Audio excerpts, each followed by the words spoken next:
Hi guys! Ever since I posted the cello tutorial video, I have been receiving some really good questions and I wrote them all down and thought that I would make a video to answer them. So, question 1. Where to buy a cello? First, I would check with your local instrument shops. If you don't have any around, I would go to charmusic.com.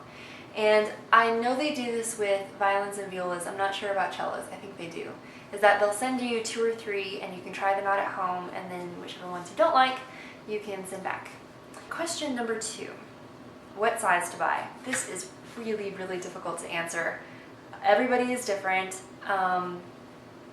Generally, the rule of thumb is ages 6 to 8 is size half, and then 9 to 10 is 3/4, and then 11 to 12 is the full size, the 4/4. Of course, this completely is different based upon how long your arms are, how big your hands are. Generally, if you're, I knew a girl in college who, she was my age, maybe I think a year older, and she played a 3/4 size.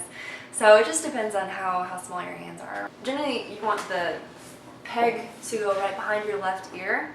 And right now I have the end pin pulled out like a foot maybe. So if those proportions are correct, if it lines up in the right place, then you're good. Question number 3. When buying, what do I look for? Okay. The big problem that I had last time I was buying a cello was that the strings were too far above the fingerboard. So if you make sure that it is just a little bit closer and that the bridge is the right height, then you won't have any problems and you won't have tendinitis. So definitely check for that. And the other thing I would say is to check the pegs. Sometimes they like to slip, sometimes they like to stick. So try to find ones that are, they're decent to work with. You can always find fixes if they are sticking or slipping or whatever. There are ways to fix it, but just avoid that frustration right off when you buy it. What did I write? I can't read my writing. Okay, and then if you don't know what you're looking for, if you don't know what you're looking at, then you can take it to an instrument shop and they can set it up for you. So if you don't buy an instrument from your local instrument shop and you buy it somewhere else, but then you get it and you realize, oh, this isn't what I wanted, then you can take it to the violin shop and they can look at it and make it all nice. Question number 4. Do you need a private teacher? Absolutely. I have worked with high school orchestra kids for like 3-4 years, and even if you're in orchestra, even if you're doing great in orchestra, you're sitting second or first chair, if you don't have a private teacher, it is very, very likely that you are missing some technique things. YouTube is great. YouTube can be very, very helpful, but what you need is live, real feedback. Oh yeah, guitar players, don't get mad at me. I love the guitar. I play the guitar a little bit. Cello is much more difficult. So don't think that just because you learned the guitar by yourself that you can learn the cello by yourself. Even if you're the smartest, most naturally talented person in the world, you still need a teacher. There are so many details. The bow hand alone is an instrument in itself. It is very, very complicated. There are lots of musical nuances that you really need an extra trained set of ears to catch. So that's just my advice. Question number 5. If you don't have a teacher, what do you do?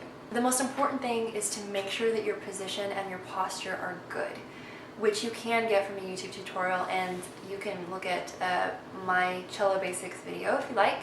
There are other probably better ones on YouTube, so you should also look up some of those. It helps if you just put your hand upside down like this, put the bow on, pretty basic. Make sure that your thumb is bent, flip it over, make sure that your wrist is straight, your pinky goes in that little groove on the dot. See the dot? Pinky goes right there. Thumb is always bent. Keep the thumb bent. So many of my students do not keep it bent, and they need to. Okay, so thumb bends, goes in that little corner, and then the other fingers wrap around. Make sure that your fingertips are touching the bow. Your fingertips should always be touching the bow. Sit up straight, good posture, peg behind left ear, relaxed shoulders. Don't press too hard, you will hurt your hand. Make sure that your bow is straight. Yeah, left hand, both of your hands should be bubbles, be like holding bubbles. And make sure that it's like this, yeah, palm to the floor.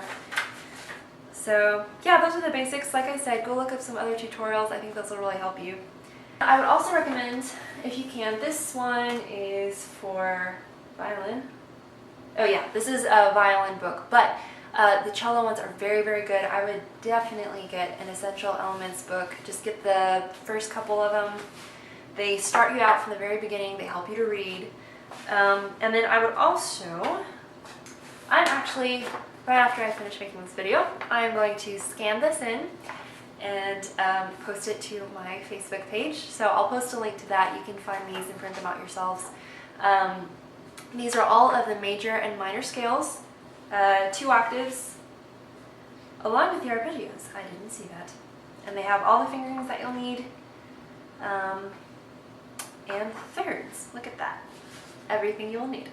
So this is a pretty good start. And if you don't know how to read music, I think the Essential Elements books will help you with that. And I will be posting a tutorial on how to read cello music in the near future. So I guess that's all. If you have additional questions, please feel free to comment. I love getting feedback. It's really fun, and I teach for a living. I'm a teacher, so I am always happy to help and always happy to give advice, and hopefully it's good. So anyways, thanks for watching, guys. I hope this helped.